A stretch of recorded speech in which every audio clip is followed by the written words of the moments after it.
또 오늘 밤에도 귀한 말씀 전해주시라는 또 부탁으로, 그리고 또 가셔서 우리 하나님의 크신 일을 이루시기를 우리가 기원한다는 뜻으로 나오실 때 우리 할렐루야로 인사하고 박수로 환영하도록 하겠습니다. 우리 목사님 나와주시겠습니다.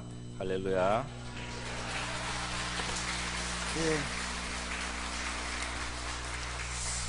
이제 마지막 시간인데 진도 나가야 될 게 많아가지고 지금 저희들이 이제 5번 말씀을 우리가 전하는데, 우리가 에베소서가 이제 6장까지 있습니다. 그래서 오늘 저희들이 시간이 허락하는 것만큼 말씀을 좀 전하는데, 그것도 좀 제 마음의 바람은 오늘 4장부터 이제 6장까지, 오늘 새벽에 우리 4장을 우리가 나누었는데 아마 새벽에 다 혼수 상태라 가지고 아마 잘 기억을 못 하실 것 같아요. 그래서 저희들이 이제 4장부터 6장까지 제가 좀 상세한 내용은 아니라 할지라도 제가 조금 이제 큰 내용의 흐름이라도 제가 우리 성도님들에게 좀 소개를 이제 좀 드려서 이제 앞으로 우리 성도님들이 또 계속 공부하실 거라고 저는 믿습니다. 제가 우리 교회 분들한테도 제일 이제 자주 부탁하는 게, 이제 말씀을 들을 때 일본 사람들 이름을 좀 이렇게 사용을 해서 좀 그렇긴 하지만, 말씀을 듣고 나서 다카무라상이 되지 마라. 다 까먹는 사람이 되지 말고, 똑같은 일본 이름이지만 다나카상이 좀 되라. 다 낚을 수 있는 그런 우리 성도님들이 되시면 좋겠고, 또 제가 대학을 다닐 때 저도 과외를 했습니다. 과외를 좀 많이 했었는데, 그때 이제 요즘 애들이 머리가 다 좋은데 결국은 누가 공부를 잘하느냐, 제가 그때 과외를 하면서 내린 결론 중에 하나는 결국은 복습을 잘하는 사람들입니다. 복습. 그러니까 오늘 이 자리에 또 이렇게 들으시면서 좋은 말씀이다, 고개 끄덕끄덕 하신다고 해서 그분들이 우리들의 삶의 변화가 일어나는 그런 경우보다는, 이제 들으신 다음에 하실 수만 있으면 이렇게 복습을 쭉 한번 하셔가지고, 이제 제가 여러분들한테는 그냥 이제 저는 목사로서 신학을 공부했으니까 조금 쉽게 어쨌든 설명을 드리려고 했는데, 그 말씀을 우리 성도님들이 스스로 한번 복습을 하셔가지고 이 말씀을 자기 것으로 다 낚으시게 되면, 그러면 아마 앞으로 우리 성도님들의 삶에 많은 그런 변화들이 있을 것 같습니다. 그래서 우리 4장 1절을 다시 한번 보시면, 이제 바울 사도께서 그러므로 주 안에서 갇힌 내가 너희를 권하는데, 이제 한마디로 너희가 부르심을 받은 일에 합당하게 행해라. 그러니까 부르심을 받은 일에 합당하게 행해라. 이제 이 4장 1절이 전반부와 후반부가 그냥 이 한 구절 속에 들어와 있습니다. 여러분, 우리는 어떤 사람으로 부르심을 받았습니까? 이제 1장에서는 하늘에 속한 모든 신령한 복을 받은 사람으로 우리는 부르심을 받았습니다. 그래서 그리스도인은 누구냐? 하늘에 속한 모든 신령한 복을 우리는 받은 사람입니다. 성부 하나님은 택하시고 예정하시고, 성자 예수님은 그분의 피로 우리를 속량해 주시고, 또 모든 지혜와 총명을 넘치게 해 주시고, 우리를 하나님의 가장 귀한 보배와 재산이 되게 하셨습니다. 그리고 이제 성령님은 우리를 인쳐 주시고, 또 우리 미래의 기업의 보정이 되어 주셨습니다. 그러니까 하늘에 속한 모든 신령한 복을 받을 사람으로 하나님은 우리를 불러주셨습니다. 그리고 이제 2장에서는, 전반부에서는 우리를 또 어떤 사람으로 부르셨죠? 과거에 죽었고 노예였고 진노의 자녀였던 우리들을 이제는 예수님을 믿는 믿음으로 말미암아 우리들 한 사람 한 사람이 하나님의 걸작품이 되게 하셨습니다. 그래서 나는 누구냐? 나는 하나님의 걸작품으로 부르심을 받은 사람들입니다. 그리고 이제 2장 후반부부터 3장까지 또 나는 누구인가? 인간이 만든 모든 그 차별의 벽 중간에 막힌다. 그 막힌담이 허물어진 공동체가 무엇인가 하면 바로 교회입니다. 1장에서는 만물을 충만케 하시는 자의 충만함을 담고 있는 것이 교회고, 또 교회는 인간이 만든 모든 차별의 벽들이 깨트려진 하나님의 새로운 사회고, 그리고 이제 3장에서 결국 이야기하는 것은 하나님의 구원 역사, 하나님의 구원 역사의 주인공, 그 중심이 누군가 하면 바로 교회입니다. 교회. 그런데 그 영광스러운 교회의 당당한 구성원으로 하나님은 우리를 불러주셨습니다. 그래서 우리는 누군가 하면 부르심을 받은 자들입니다. 부르심을 받은 자들. 그러면 우리는 어떻게 살아야 되느냐? 거기에 합당하게 행해야 된다. 부르심에 합당하게 행해야 된다. 그런데 이제 그래서 4장부터 6장까지는 우리 그리스도인들이 어떻게 살아야 되느냐 하는 것을 설명을 하고 있습니다. 그래서 이제 4장 1절부터 오늘 새벽에 살폈던 16절까지 말씀은 우리 그리스도인들의 교회 생활입니다. 교회 생활. 우리는 부르심을 받은 일에 합당하게 행해야 되는데, 첫 번째는 그것이 교회 속에서 나타나야 됩니다. 그래서 이제 1절부터 16절까지는 그러면 우리는 교회 속에서 어떻게 살아야 되나 하는 것을 사도 바울이 가르칩니다.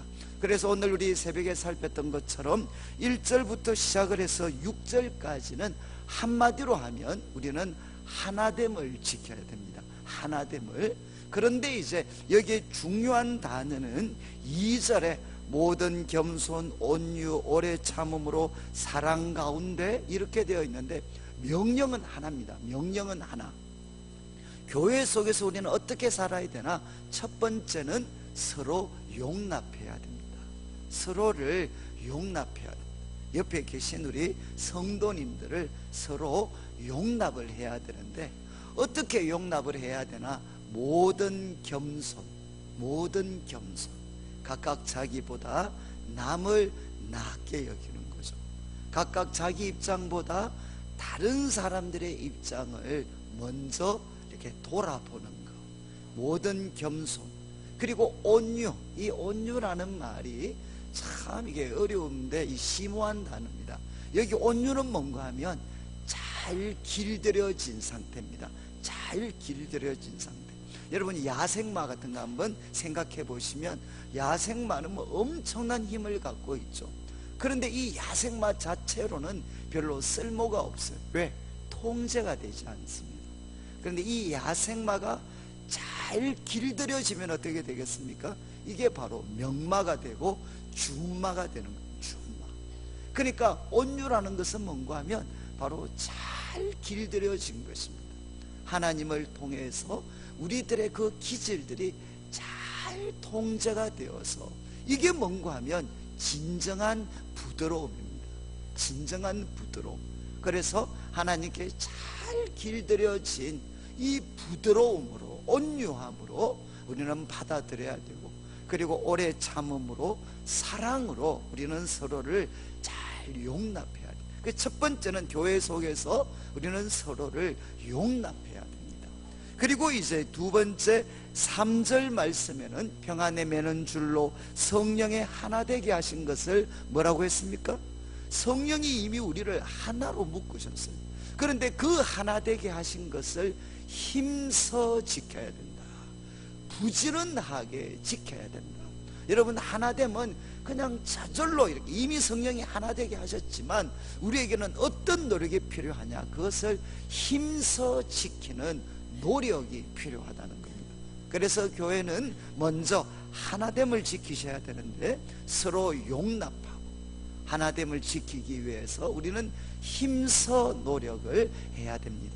그리고 이제 4절부터 6절까지는 하나됨의 이유를 설명하는데, 여러분 4절을 보십시오. 몸이 하나입니다. 그리고 성령이 한 분이시고, 1절에서 언급한 부르심의 한 소망 안에서 우리는 부르심을 받았습니다.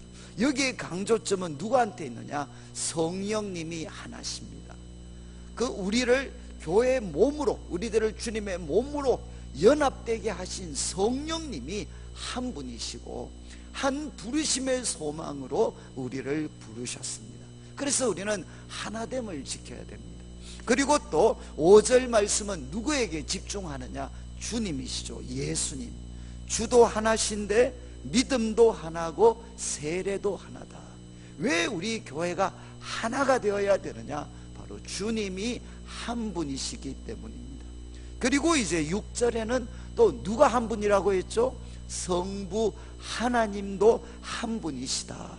그분은 만유의 아버지신데 만유 위에 계시고, 이것은 만유를 지배하고 다스리시는 분. 그리고 그분은 만유를 통일하고 계시는 분, 만유를 꿰뚫어 계시는 분이 누구시냐? 바로 하나님이십니다.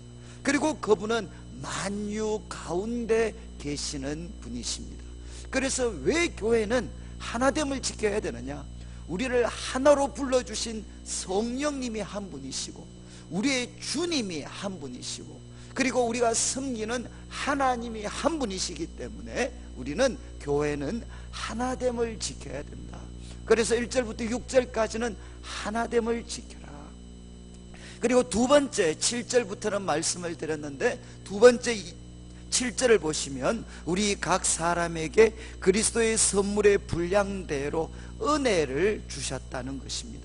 우리는 어떻게 교회를 섬겨야 되느냐? 두 번째, 그리스도께서 우리 각 사람에게 주신 은사가 있습니다. 은사. 우리 각 사람에게 주신 그 은사를 가지고 주님의 몸된 교회를 섬겨야 된다는 겁니다. 그런데 이 7절의 가장 중요한 단어는 우리 각 사람에게, 그러니까 한 사람 한 사람에게 그리스도의 선물의 분량대로 하나님이 우리에게 은혜, 이때 은혜는 구원의 은혜가 아니라 섬기는 은혜입니다. 섬기는 은혜. 바로 우리 주님께서 우리 성도들 한 분 한 분에게 바로 섬기는 은혜, 은사를 우리에게 주셨습니다. 그래서 이제 8절, 9절, 10절 말씀은 제가 오늘 새벽에 말씀드렸죠. 이 말씀은 무엇을 뜻하느냐? 우리에게 주신 은사, 그리고 여기는 은사뿐만 아니라 우리에게 주신 직분도 하나님이 주신 선물입니다. 하나님이 섬기라고 주신 이 은혜 속에는 은사와 직분, 이 두 가지가 포함이 되는데, 이것은 뭔가 하면 승리하신 주님께서 그의 백성들에게 나누어 주신 전리품이다. 그러니까 승리하신, 8절 말씀 보시죠. 이것은 시편 68편을 인용하고 있는데, 그가 위로 올라가실 때, 이거는 개선장군입니다. 개선장군이 위로 올라가실 때 사로잡혔던 자, 개선장군이 앞에 가면 뒤에는 누구죠? 포로로 끌려온 사람들이 거기에 이렇게 줄에 묶여서 막 끌려갑니다. 그래서 사로잡혔던 자들을 사로잡으시고, 사람들은 누구였습니까? 자기와 함께 전쟁에 참여했던 사람들에게는 선물을 나누어 주십니다. 이 시편 68편 18절을 이제는 8절, 9절과 10절을 통해 예수님에게 적용을 시키십니다. 예수님이 누구시냐? 땅에 내려오셨다가, 그리고 어둠의 근세를 깨트리시고 승리하시고 하늘에 오르신 분이시다. 다른 말로 하면 예수님은 누구시냐? 승리하신 주님이십니다. 그래서 그 승리하신 주님이 우리 믿는 성도들 한 사람 한 사람에게 전리품을 나누어 주셨어요. 전리품을. 그 전리품으로 나누어 주신 게 뭔가 하면 은사와 직분이라는 것입니다. 그래서 여러분들이 이 은사와 직분을 대할 때, 이 은사와 직분을 사용할 때마다 뭘 느껴야 되느냐? 예수님은 승리하신 분이십니다. 여러분, 이것을 여러분들이 확신하고 느끼실 수가 있어야 돼요. 그래서 아마 우리 성도님들 중에도 뭐 예를 들면 기도 같은 거 하실 때 방언이나 이런 은사들을 사용하시는 분들이 계실지 모르겠어요. 그럼 우리가 처음에는 정말 기도하다가 눌리시죠. 그러나 하나 성령의 도우심을 의지해서 성령이 주신 은사대로 이렇게 방언을 하면서 이렇게 기도를 하다 보면 어느 순간에 기도가 열리면서 우리에게 확신이 와요. 바로 주님은 살아계신 분이시고 그분은 승리하셨습니다. 그 승리하신 주님이 나를 붙잡고 계시고 우리 가정을 붙잡고 계시고 우리 교회를 붙잡고 계십니다. 여러분, 이제 은사와 직분은 무엇이냐? 승리하신 주님이 주신 전리품입니다. 전리품. 그런 다음에 이제 11절부터 13절까지는 하나님께서 우리에게 은사와 직분을 주신 목적입니다. 목적. 은사와 선물을 주신 목적이 무엇이냐? 11절에 이제 사도, 선지자, 복음 전하는 자, 목사와 교사, 누가 주셨느냐? 하나님이 세우셨다는 거예요. 주님이 세우셨다는 겁니다. 그런데 왜 이런 은사와 직분을 하나님이 교회 속에 허락하셨느냐? 목적을 잘 한번 보십시오. 12절, 이는 목적이 뭔가 하면 성도를 온전하게 하여 봉사의 일을 하게 하는 겁니다.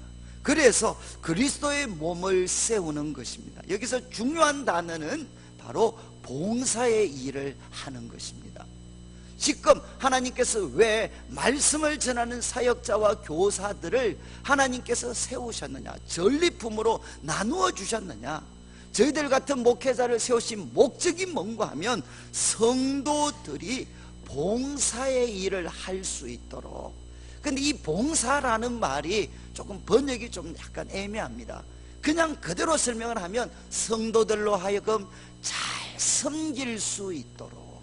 누구를 섬기느냐? 교회를 섬길 뿐만 아니라 바로 이 세상에 우리들 주위에 있는 이웃들과 그리고 이 땅에 주님의 영광스러운 복음이 선포되고 그리고 주님의 뜻이 이루어질 수 있도록 우리 성도들과 그리고 또 우리 주위에 가까운 이웃들과 하나님을 알지 못하는 이 세상을 그 섬기는 그 일을 잘할 수 있도록 하기 위해서 하나님은 누구를 세웠느냐? 말씀을 전하는 자를 세웠다는 것입니다.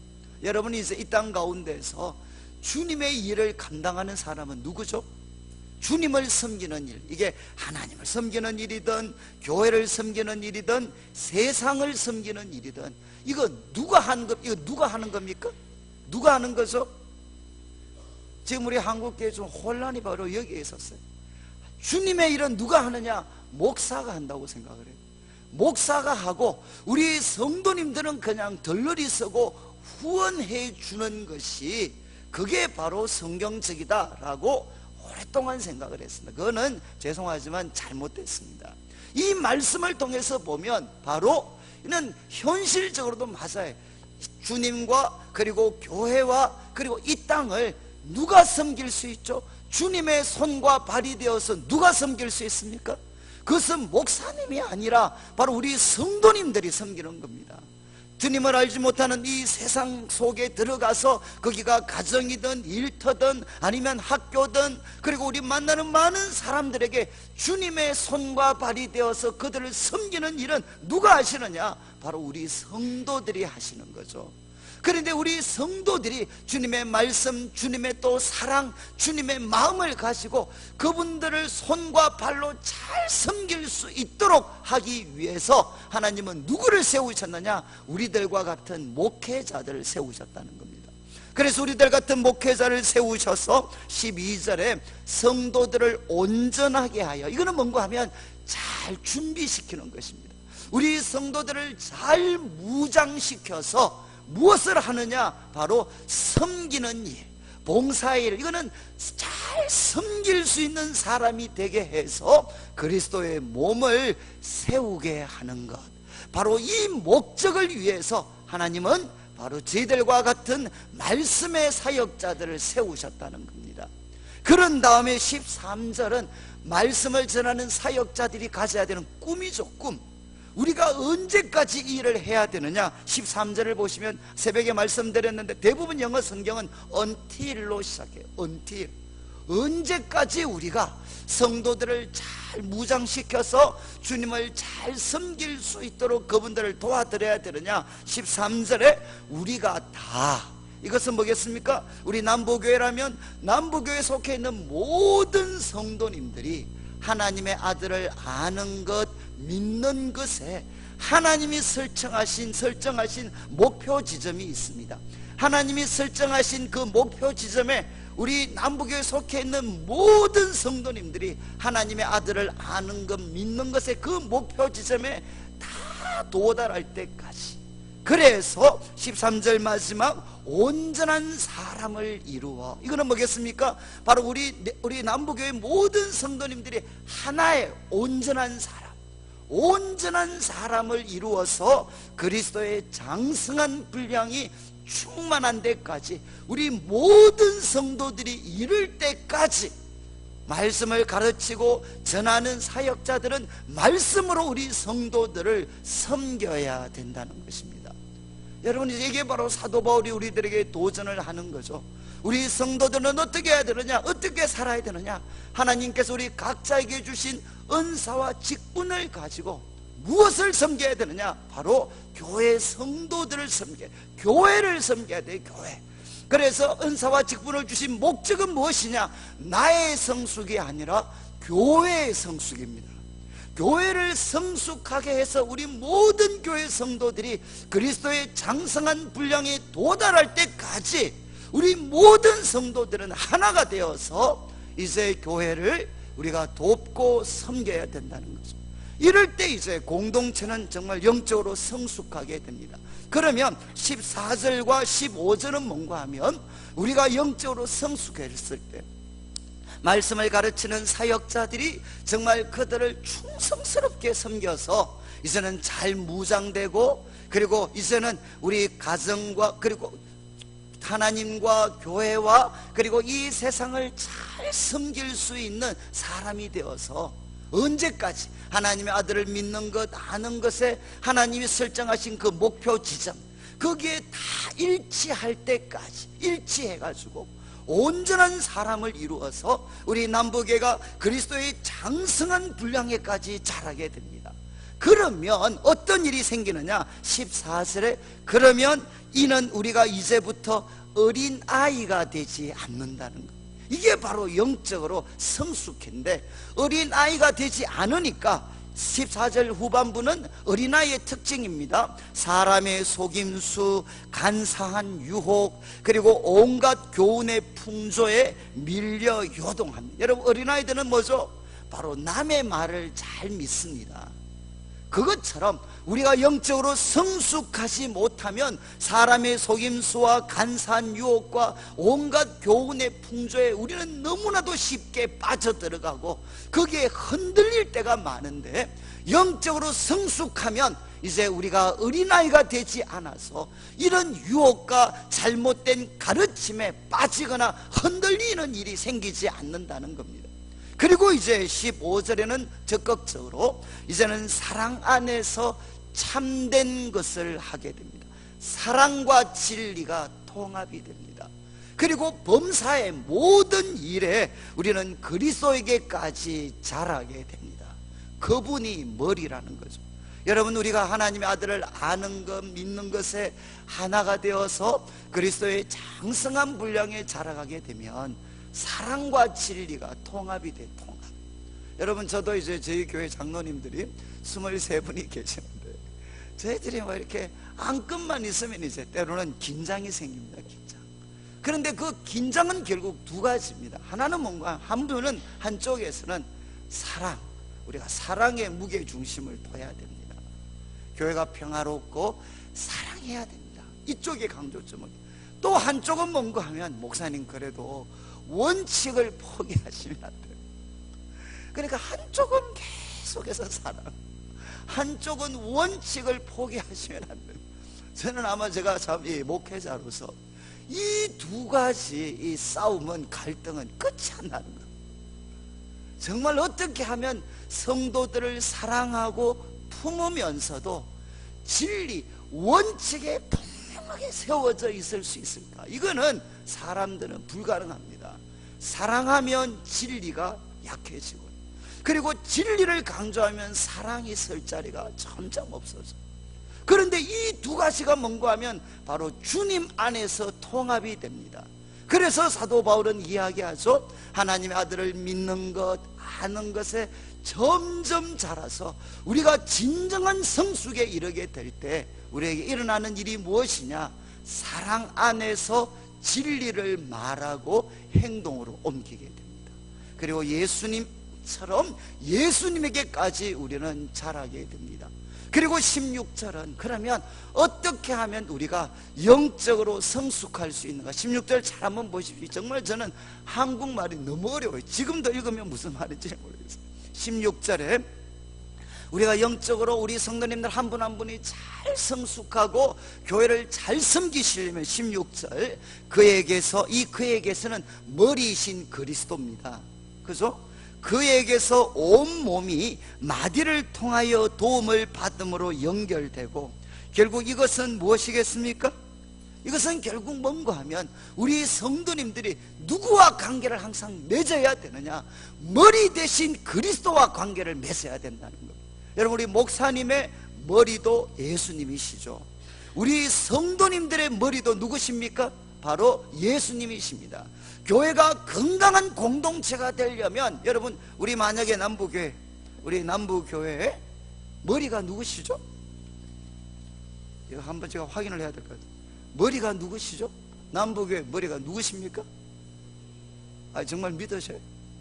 제가 어디 가니까 이 교회 머리는 누구십니까? 그러니까 고마가 하나 원로 목사님요 이렇게 이야기하시죠. 아니면 또 어떤 데 가면 장로님요, 또 목사님.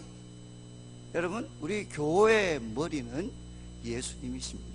그래서 여러분들이 우리 목회자들을 위해서 기도해 줄 때도 가장 중요한 기도 제목이 뭐냐? 우리 목사님이 바로 머리 대신 주님께 잘 순종할 수 있도록, 이거 기도해 주셔야 돼요.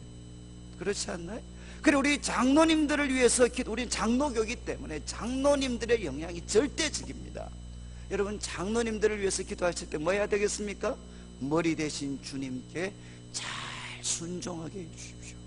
그리고 우리 모든 성도님들이 같이 기도해야 되는 게 뭐죠? 우리들의 삶의 모든 영역에서 머리 대신 주님께 잘 순종하는 것입니다. 그래서 첫 번째, 우리가 영적인 성숙에 도달하려면 머리 대신 예수님과 바른 관계를 가져야 돼요.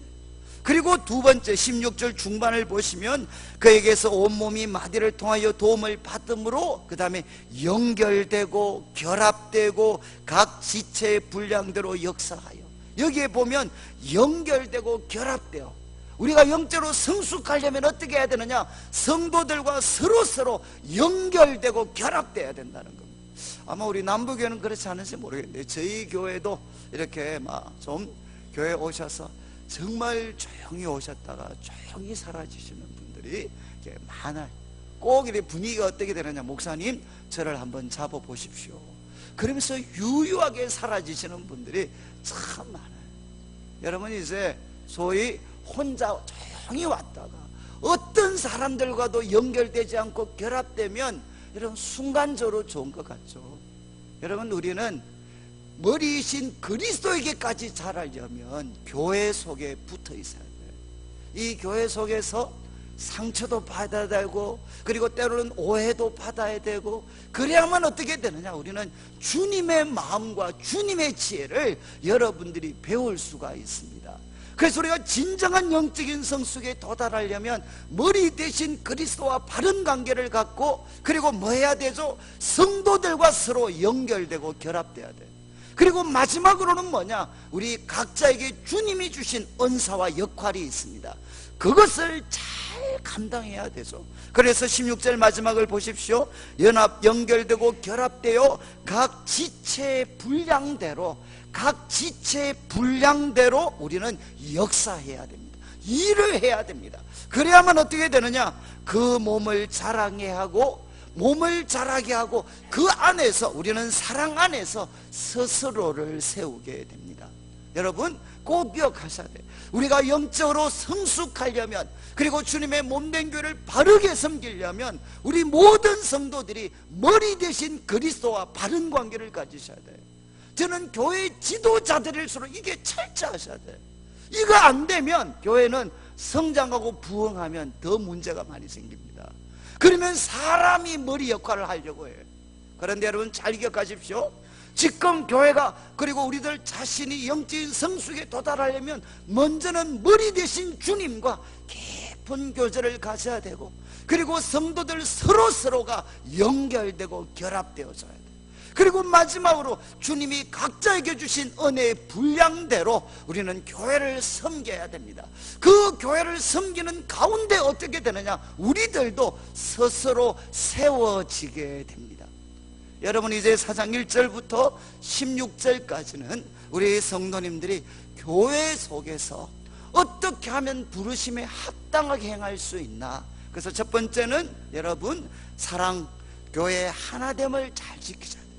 그리고 두 번째는 우리가 우리 성령님께서 각자에게 주신 그 섬기는 은혜를 따라서 우리는 주님의 몸된 교회를 잘 세워 가셔야 됩니다. 그리고 우리들 각자는 바로 이제는 교회 안에서 성숙하셔야 돼요. 교회 안에서. 자, 그런 다음 4장 7절부터 시작을 해서 5장 21절까지는 이제 초점이 어디로 옮겨지느냐, 세상으로 옮겨지게 됩니다. 우리가 하나님을 인정하지 않는 사람들과 뒤엉켜서 살아가고 있는 이 세상 속에서 우리는 어떻게 살아가야 되나, 한마디로 요약하면 거룩하게 살아가야 됩니다. 우리는 하나됨을, 교회에서는 하나됨을 지키고 은사를 따라 교회를 섬겨야 되고, 그 다음 이 세상 한복판에서는 우리는 거룩하게 살아가야 됩니다. 그런데 이것을 사도 바울은 이제 여러 가지 각도에서 조명을 하는데, 자, 이제 4장 17절을 보십시오. 그러므로 내가 이것을 말하고 주 안에서 증거하는데, 첫 번째, 이제부터 너희는 이방인들이 그 마음에 허망한 것, 이건 헛된 것입니다. 그 마음에 헛된 것으로 행하는 것처럼 행해서 안 된다. 우리 성도들은 부르심에 합당하게 살아가는데, 지금 이방인들은 어떻게 살아가느냐, 그 마음에 허망한 것, 헛된 것을 따라서 살아가고 있다는 겁니다. 너희는 그렇게 살면 안 된다. 그러면서 이제 18절 그리고 19절을 보시면, 이거는 하나님을 알지 못하는 이 세상 사람들에 대해서 가장 탁월하게 분석하고 있는 겁니다. 잘 한번 보시죠. 18절, 그들의 총명이 어두워지고 그들 가운데 있는 무지함과 그들의 마음이 굳어짐으로 말미암아 하나님의 생명에서 떠나 있도다. 근데 이제 참 우리나라 말이 너무 이렇게 좋은 그런 언어지만 뭐가 이렇게 좀 헷갈리는 거 하면은 이 선후 관계가 좀 헷갈립니다. 선후 관계가. 이 말씀만 읽으면 무엇이 가장 먼저인지 알 수가 없어요. 그런데 영어나 원문을 보면 여러분, 이방인들은 그 마음이 헛된 것처럼 살아가는데, 첫 번째, 가장 안쪽에 있는, 가장 그 중심에 있는 것이 무엇이냐? 18절에 그들의 마음이 굳어지는 것입니다. 여러분, 첫 번째, 이방인들은 마음이 굳어져 있습니다. 그래서 무엇을 거부하느냐? 하나님의 계시의 말씀, 하나님이 주시는 이 계시의 빛을 그들은 거부합니다. 그래서 마음이 굳어져서 하나님의 주시는 말씀을 그들이 거부하니까 그들은 어떻게 되죠? 무지함에 빠지게 됩니다. 무지함에 빠지게 되고 그들은 총명이 어두워지게 됩니다. 이해하시겠어요? 첫 번째는 마음이 굳어져서, 그래서 두 번째는 총명이 어두워지고, 왜? 하나님이 주시는 계시의 빛을 거부하니까 총명의 빛은 어두워지고 그들은 무지함에 빠지게 됩니다. 그래서 세 번째 어떤 일이 생기느냐, 이제 삶에서 하나님의 생명에서 떠나 있게 됩니다. 하나님과 교제의 끈이 끊어져서 하나님의 생명에서 떠나 있죠. 그러니까 이제 19절에 보면 결과입니다. 결과. 하나님의 생명과 끊어 이렇게 생명의 근원이신 하나님과 단절되어져 있으니까 그들은 어떻게 살아가느냐? 감각 없는 자가 되어, 그들은 계시의 빛이 없으니까 마음에 아무런 감각이 없어져서 모든 자신을 방탕에 던지게 돼. 자신을 방탕에다가 그냥 던져버리게 됩니다. 여러분, 방탕이 뭡니까? 여러분, 방탕이 뭔가요? 이건 좀 기억하시면 좋은데, 방탕은 뭐냐? 자기 자신을 통제하는 것, 자기 자신을 통제하는 것을 포기할 때, 이것을 우리는 방탕이라고 이야기해요. 여러분, 우리가 어떤 행동을 할 때 우리가 안 하잖아요. 왜 안 합니까? 하나님이 주신 말씀에 근거해서, 또 주님이 우리에게 허락하신 양심에 근거해서 그거를 통제합니다. 통제할 때 우리는 방탕하지 않습니다. 그런데 방탕은 뭐냐? 이 통제를 내려놔 버리는 거죠. 우리 젊은 사람들의 말로 하면 나는 이제 감정에 충실해지고 싶다는 거예요. 이게 무서운 말입니다. 이게 이 바람 피우는 사람들의 대표적인 말이에요. 감정에 충실해지고 싶다는 거예요. 이 말은 뭡니까? 그전에는 왜 충실 안 했습니까? 그 감정을 통제할 수 있는 말씀이 있었고 양심의 법이 있었어요. 말씀과 양심의 법이 있었으니까 그 감정을 통제할 수가 있었는데, 이것을 더 이상 통제하고 싶지 않다는 거죠. 이게 뭔가 하면 바로 방탕입니다. 방탕은 통제하는 것을 포기하는 것입니다. 그래서 이제 방탕은 뭐냐? DDD, 될 대로 되라. 이게 이제 방탕입니다. 이해하시겠죠?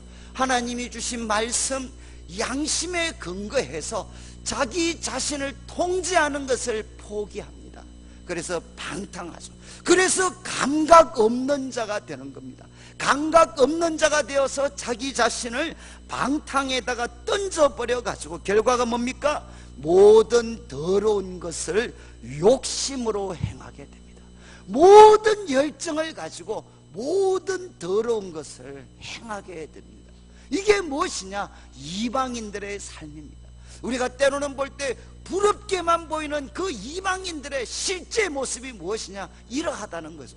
그들은 마음에 헛된 것을 따라 살아가고 있습니다. 그리고 여러분, 이거는 꼭 기억하셔야 돼요. 이방인들은 첫 번째는 마음이 굳어지는 것입니다. 그래서 두 번째는 총명이 어두워지고 무지해집니다. 그래서 하나님의 생명에서 떠나게 됩니다. 그러니까 어떻게 되느냐? 감각이 없어져요. 그리고 자신을 방탕에 던져버리게 됩니다. 그래서 결과가 무엇이냐? 모든 더러운 것을 욕심으로 행하게 돼요. 그러면 여러분, 우리 성도들도 이방인처럼 얼마든지 살아갈 수가 있어요. 어디에서 문제가 생기겠습니까? 우리 성도들의 삶이 이방인화 될 때 첫 번째가 무엇이냐? 마음이 굳어져서 하나님이 주시는 말씀을 그들이 거부하기 시작하는 겁니다. 이게 언제나 첫걸음입니다. 이해하시겠어요? 마음이 굳어지는 게 언제나 첫걸음입니다. 그래서 하나님이 주시는 말씀을 거부하죠. 그러면 점점 어떻게 되느냐? 무지해지고 총명이 어두워지게 되고 하나님의 생명에서 떠나게 되고, 그리고 이제 모든 영적인 감각이 사라져 버려서 자신을 방탕에 던지게 되고 감정에 충실하고 싶고 자신을 통제하는 것이 너무 억울하게 느껴지고, 그래서 모든 더러운 것, 하나님이 금하신 모든 더러운 것을 욕심으로 열정을 가지고 행하는 사람이 되게 됩니다. 그래서 사도 바울은 이야기합니다. 이런 이방인들처럼 너희는 살면 안 된다는 거죠. 여러분, 그래서 왜 말씀이 중요하겠습니까? 여러분들이 왜 우리가 모일 때마다 말씀을 듣겠습니까? 이 말씀을 통해서 여러분의 이 완고한 마음이 깨트려져서 이 계시의 빛이 여러분 속에 들어가야만 어떻게 되느냐? 우리들의 모든 삶은 정상적으로 작동이 될 수가 있습니다. 그래서 이제 이렇게 사도 바울이 설명을 한 다음에 20절을 보시죠. 오직 너희는 그리스도를 그같이 배우지 않았다. 너희는 예수님한테 이렇게 배우지 않았다는 것. 그리고 21절, 진리가 예수 안에 있는 것 같이 너희가 참으로 그에게 듣고 또한 그 안에서 가르침을 받았다. 여러분, 우리는 누굽니까? 우리는 누군가 하면 바로 그리스도에게, 진리가 예수님 안에 있는데 그 예수님에게 우리는 듣고 배웠다는 거죠. 그런데 예수님께 듣고 배운 내용이 무엇이냐? 그게 바로 22절부터 24절입니다 그래서 여러분들이 이 말씀은 그냥 쉽게 생각하면 따옴표라고 생각하시면 돼요. 따옴표. 예수님으로부터 우리가 배운 내용이 무엇이냐? 세 가지라는 겁니다. 첫 번째 22절은 너희는 유혹의 욕심을 따라 썩어져 가는, 그리고 그 옛날 습관을 따르는, 한마디로 옛사람을 벗어버려라. 우리가 예수님께 듣고 배운 가르침이 무엇이냐? 야, 너희는 옛사람을 벗어버려야 돼. 그런데 그 옛사람은 무엇인가 하면 유혹의 욕심의 자극을 받아서 썩어져 가는, 사라져 버리게 될 그 옛습관을 따르려고 하는 이 옛사람을 너희는 벗어버려야 돼. 여러분들이 이제 옷이 이렇게 더러워졌을 때 막 미련 갖고 있는 분 없잖아요. 그냥 벗어버리는 것 아니에요. 그것처럼 옛사람을 벗어버려라. 그리고 이제 24절, 하나님을 따라 의와 진리의 거룩함, 의, 하나님의 바른 기준, 그리고 진리, 그리고 거룩함, 이것으로 지으심을 받은 새 사람, 하나님을 통해 하나님을 닮아서 의와 진리와 거룩으로 지으심을 창조되어진 새 사람, 이 새 사람을 너희는 어떻게 해야 되느냐? 입어야 된다. 옛사람을 벗어버리고 새 사람을 입어야 된다. 이 실존적인 선택을 날마다 해야 되는데 그 중심에 무엇이 있느냐? 23절입니다 어떻게 우리는 옛사람을 벗어버리고 새 사람을 입을 수 있느냐? 너희 심령, 너희의 영, 마음의 영이 있습니다. 영. 이 영은 무엇이냐? 존재의 중심입니다. 우리 존재의 중심인 그 영, 그 영이 리뉴드, 새롭게 되어져서 누구를 통해서? 수동태입니다. 성령님을 통해서 너희들의 존재의 중심인 그 영이 새롭게 되어져서 이러다 살아갈 때마다 옛 사람은 벗어버리고 새 사람을 입는 이 실존적인 선택을 매일마다 순간마다 하면서 살아가야 된다는 겁니다. 여러분, 예수님에게 배운 것이 무엇이죠? 이 땅을 살고 있는 우리 성도들이 바로 예수님을 통해서 배운 것은 무엇인가 하면 옛사람을 벗어버려야 됩니다. 유혹의 욕심, 썩어져가는 구습을 따르고 있는, 거기에 추종하려고 하는 이 옛사람, 옛자는 벗어버리고 하나님의 형상을 닮은 의와 진리, 거룩으로 지으심을 받은 새 사람을 입어야 되는, 순간순간마다 이 선택을 해야 되는데 그 중심에 무엇이 있느냐? 성령의 도우심을 통해 우리들의 영이 새로워져야 된다. 우리들의 영이 새로워져서 이 선택, 옛사람을 벗어버리고 새사람을 입는 이 실존적인 선택을 날마다 하면서 살아가야 된다는 겁니다. 이게 이제 세상 속에서 우리 성도들이 살아가야 될 삶의 모습이라는 거죠. 그래서 이어지는 이제 25절부터 32절까지는 바로 이 내용입니다. 벗어야 될 것, 우리 성도들이 벗어버려야 될 것, 그리고 성도들이 입어야 될 것을 이제 사도 바울이 여러 가지로 소개를 합니다. 첫 번째가 뭐죠? 25절, 그런즉 첫 번째 벗어버려야 되는 것은 거짓을 버리고 각각 그 이웃과 더불어 뭐라고 했습니까? 참된 것을 말하라, 진리를 말하라. 이는 우리가 서로 지체가 되었다. 여러분, 우리 성도들이 버려야 될 첫 번째가 무엇이죠? 첫 번째가 무엇인가 하면 거짓말을 벗어버려야 된다는 거예요. 그리고 성도들은 무엇을 입어야 되느냐? 진리의 옷을 입어야 된다는 것입니다. 그래서 우리 성도들의 표시는 뭐가 돼야 되느냐? 우리 성도들은 안 믿는 사람이 볼 때 예수님을 믿는 성도는 믿을 수 있는 사람이 돼야 된다는 거예요. 그들은 진리, 거짓말을 벗어버리고 진리의 옷을 입어서, 왜? 우리는 서로 몸으로 연결되어 있으니까 우리 그리스도인들은 이 세상 사람들이 볼 때 정직하고 믿을 수 있는 사람이 되어야 된다. 여러분, 이거는 예수님 당시에도 똑같습니다. 예수님 당시에 바리새인과 서기관들도 하나님 앞에 그렇게 거룩한 척했지만 그들은 믿을 수가 없었어요. 그래서 예수님이 이런 말씀하셨죠. 너희들은 누구 이름으로 맹세한다, 이런 맹세하지 말고 뭐 하라고 했느냐? 예면 예, 아니면 아니라고 해라. 말을 단순하게 해라. 거기에 하나님 갖다 붙이고 성전 갖다 붙이고 뭐 하늘 갖다 붙이고 그렇게 해서 맹세하지 마라. 왜 그런 맹세의 도구를 사용하겠습니까? 자기 믿게 하려고. 그리고 자기 믿으면 사기치려고. 사람들은 어떻게 되느냐? 말을 맹세로 아름답게 거창하게 포장한다는 거죠. 너희는 그렇게 하지 말고 예는 예, 아니면 아니라고 해라.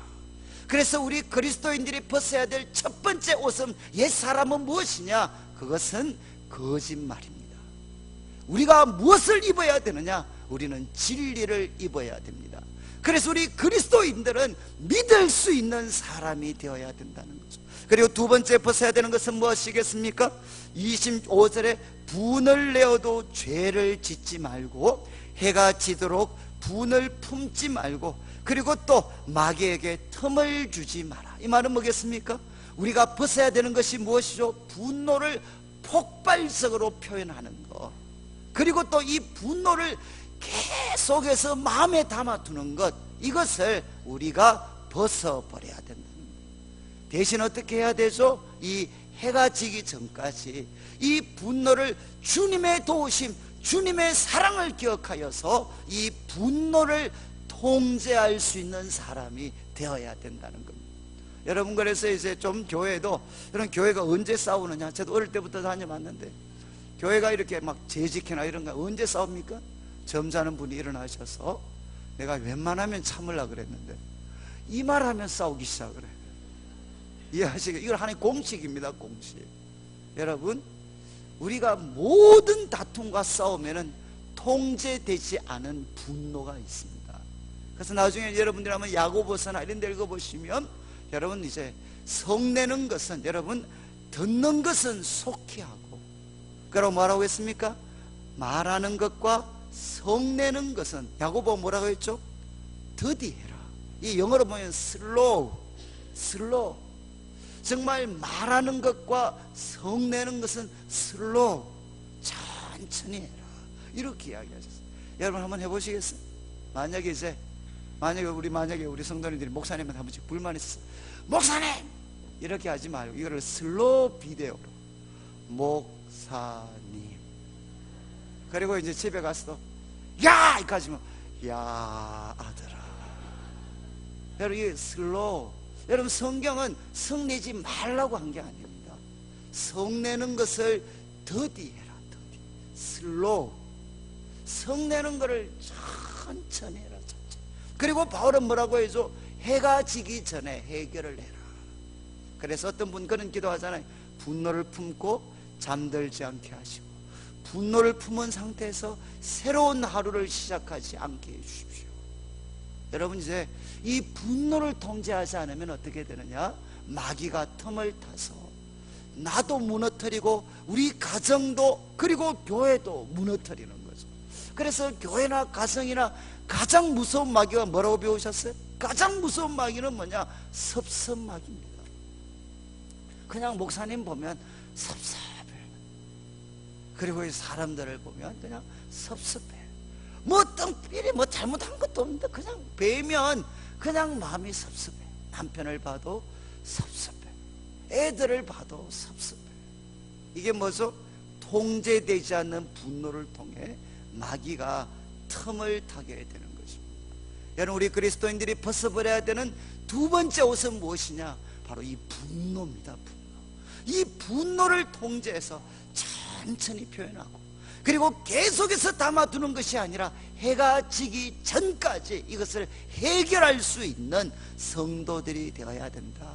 그리고 세 번째는 무엇입니까? 28절, 도둑질하는 자는 다시 도둑질하지 말고 돌이켜 가난한 자에게 구제할 수 있도록 뭐라고 했죠? 자기 손으로 수고하여 선한 일을 해라. 자기 손으로 수고하여 선한 일을 해라.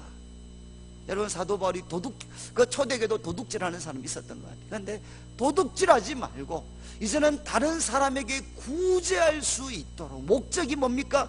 내가 부자가 되는 게 아니라 다른 사람 섬길 수 있도록, 구제할 수 있도록. 그 다음 어떻게 하느냐? 자기 손으로 수고해서 선한 일을 해라. 수고해서 열심히 돈을 벌어라. 무엇하기 위해서? 성도들과 이웃들을 섬기기 위해서. 여러분, 저는 이제 참 이 교회에 우리 그리스도인들은 정말 이제 어떤 사람이냐? 자기 손으로 열심히 정직하게 땀 흘리는 사람입니다. 근데 여러분, 불안당이 무엇이죠? 저 사람은 불안당이다, 욕이잖아요. 이게 불안당이 뭐죠? 아니 불자에 땀 흘릴 한자입니다. 땀 안 흘리고 돈 벌려고 하는 사람은 뭐냐? 불안당입니다. 이해하시겠어요? 저는 참 제가 가슴 아픈 게 뭔가 하면, 여러분, 저는 뭐 이런 다단계라 했던 거에 대해서 뭐 얼마든지 다르게 해석할 수 있는 부분도 있는데, 그렇지만 많은 경우에 이 탐욕을 부추길 때가 많아요. 탐욕을. 그런데 그 비정상적인 방법으로 탐욕을 부추기는 데 가보면 그리스도인들이 너무 많아요. 너무 많아. 이해하시겠습니까? 아니, 자기 손으로 수고하여 선한 일을 해서 그 결과물을 가지고 다른 사람 섬기라고 했는데, 땀 흘리지 않고 바로 많은 돈을 벌어서 여러분, 하나님이 나를 이렇게 축복해 줍니다. 여러분, 그런 방법은 사실은 제가 뭐 시간이 지금 없었어요. 예수님한테 다 시험했던 게 바로 이거잖아요. 성전 꼭대기에서 뛰어내려라. 하나님의 아들이면 그렇게 구질구질하게 십자가 지고 이렇게 하지 말고 성전 꼭대기에서 한번 뛰어내려라. 여러분, 한번 생각해 보십시오. 성전이 다 몰려있어요. 절기가 되면 다 몰려있어요. 그리고 사람들 민간에 그런 이야기가 전해져 있었어요. 그래서 하나님이 세우신 메시아가 오면 성전 꼭대기에서 뛰어내려도 괜찮다는 거예요. 그래서 모든 사람들이 모였는데 예수님께 빵빵빵, 내가 야 오늘 다 모여라 다. 그래가지고 거기서 성전 꼭대기에서 딱 뛰어내리는 거죠. 그러면 사람들 막 비명지르면서 난리를 쳐. 예수님 막 하시다가 한 3m 5m 남겨두시고 갑자기 유유하게 도셔요. 회전, 이 다이빙 선수처럼 스무드하게 도시면서 갑자기 땅에 안전하게 딱 착지하시고 쫙 체조 선수처럼 쫙. 그러면 사람들이 막 박수 막 치면서 있잖아요. 할렐루야. 바로 저분이 메시아. 한번 보십시오. 저 높은 곳에서 뛰어내렸는데도 유유하게 도시고. 저분 보십시오. 이거 뭡니까? 구질구질하게 십자가 지고 이렇게 하지 말고 한 방에 끝내라는 거예요. 한 방에 당신이 이렇게 특별한 능력을 가진 사람이다. 여러분, 예수님이 주신, 예수님에게 마귀가 시험했던 세 가지 시험의 특징이 뭐냐? 프로세스가 없어요. 프로세스가. 과정이 없어요. 과정. 수고하는 과정이 없고 전부 다 뭐냐? 대박입니다. 대박. 돌로 떡 만들어라. 거기에 뭐 열심히 수고해서 농사짓고 필요 없어요. 네가 하나님의 아들이면 돌로 떡 만들어서 이 가난한 사람 다 먹여버려라. 그리고 또 뭐합니까? 성전 꼭대기에서 뛰내려버려라. 그래도 네 발이 하나도 안 상하면 사람들이 다 너를 하나님의 사람으로 알 거 아니냐. 그리고 또 세 번째 뭘 보여줬습니까? 세상의 모든 영광을 한 컷으로 보여줬어요. 그리고 예수님께 질문해, 딱 한 번만 무릎 꿇면, 한 번만 절하면 내가 다 줄게. 뭐가 없죠? 인내와 수고와 선한 일, 수고가 거기 다 빠져 있어요. 한 방에 끝내라는, 한 방에 대박에 대한 환상. 이거 예수님, 마귀가 끝없이 부추겼어요. 끝없이. 지금 사도 바울이 뭐라고 이야기합니까? 도둑질하는 사람은 다시 도둑질하지 말고 다른 사람 잘 섬길 수 있도록 자기 손으로 수고하여서 선한 일을 해라. 이렇게 바울은 우리에게 도전을 합니다. 그리고 29절에는 무릇 더러운 말은 입 밖에도 내지 마라. 더러운 말. 정말 이 더럽다는 말 한마디로 썩은 과일 있잖아요. 썩은 과일. 썩은 과일과 썩은 나무에 적용이 됐던 말이, 썩은 말은 너희 입 밖에도 내지 마라. 이해하시겠어요? 우리 뭐 그런 사투리, 이 썩을 놈아 이런 말 있잖아요. 썩은 말 하지 마는, 썩은 말. 더러운 말은 입 밖에도 내지 말고 대신 어떻게 하느냐, 덕을 세우는데 소용이 되는, 이 소용이 된다는 것은 가장 적합한, 정말 그 사람에게 덕을 세우는데 가장 적합한 선한 말을 해서 뭐라고 했죠? 듣는 자들에게 은혜를 끼치게 해라. 그래서 네 번째 우리가 벗어야 되는 게 뭡니까? 더러운 말, 썩은 말은 버리고 그 상황에 가장 적합한 덕을 세우는 선한 말을 해서 은혜를 끼치라는 겁니다. 그리고 이제 30절에는 다섯 번째, 하나님의 성령을 근심하게 하지 마라. 성령은 뭐 하십니까? 구원의 날까지 인치심을 받았다. 이 말은 뭐죠? 너희는 누군가 하면 성령님이 보정선 사람들이라는 겁니다.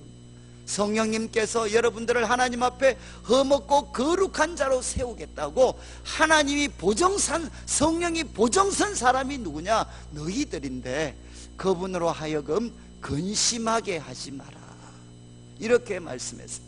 그리고 이제 31절을 보십시오. 여섯 번째, 모든 악독. 이거는 뭔가 하면은요, 정말 다른 사람을 해치려고 하는 마음입니다. 여기 나오는 모든 악독, 정말 다른 사람을 해치려고 하는 그 음흉한 마음, 그 흠흉한 마음, 악독. 그리고 노함은 무엇입니까? 노함. 이 노함은 뭔가 하면 막 감정적으로 폭발하는 것입니다.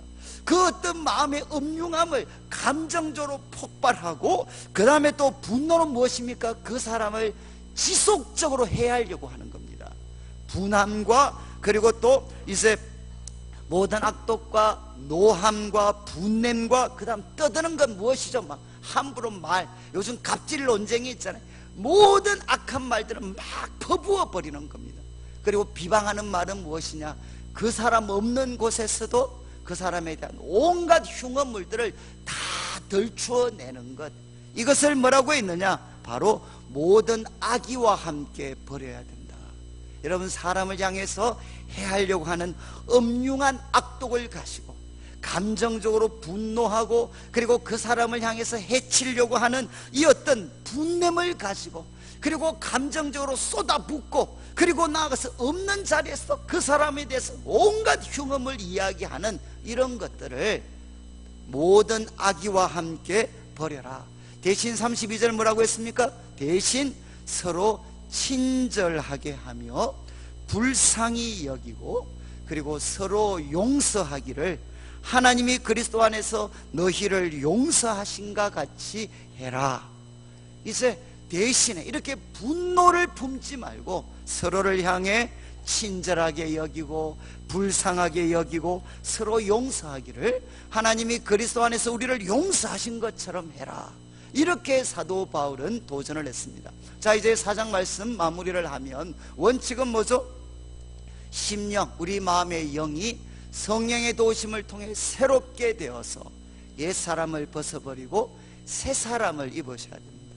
그런데 그 목록 이제 7가지를 이야기했어요. 벗어야 될 게 무엇이죠? 거짓말을 벗어버리고 진리의 옷을 입어야 됩니다. 그리고 분노, 통제되지 않는 이 분노의 옷을 벗어버려야 됩니다.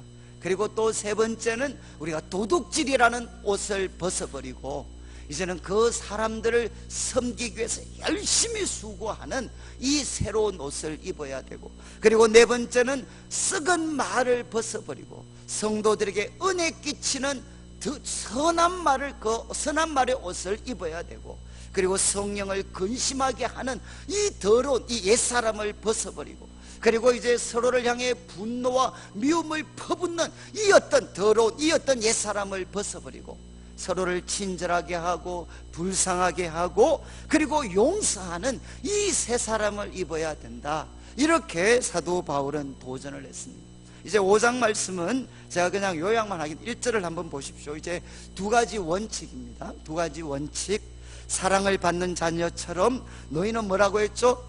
하나님을 본받는 자가 되라. 여러분, 세상 한복판에서 우리는 어떻게 살아야 되나? 원칙입니다.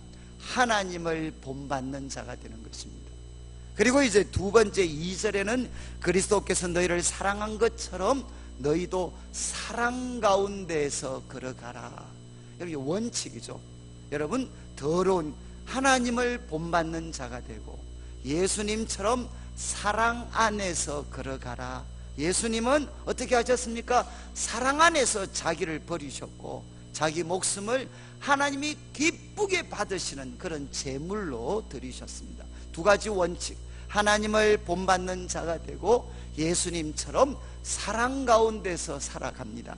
그러면서 3절부터는 첫 번째, 이렇게 살아가야 되는데 그러려면 먼저 버릴 것이 있습니다. 버릴 것. 앞에서도 나왔지만 한 번 더 강조점을 바꿔서 우리는 하나님을 닮아가는 본받는 자가 되어야 되고 사랑 가운데서 걸어가야 되는데 그러려면 우리는 버려야 될 게 있다. 무엇이죠? 3절에 음행과 온갖 더러운 것과 탐욕은 너희 중에서 그 이름이라도 부르지 마라.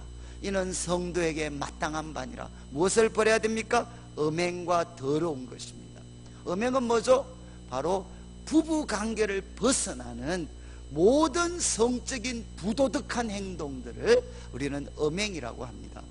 음행과 온갖 더러운 것, 불결한 것이죠. 그리고 탐욕은 그 이름이라도 부르지 마라. 이것은 성도의 마땅한 바다. 여러분, 탐욕은 무엇입니까? 탐욕은 내 욕심을 하나님으로 섬기는 겁니다.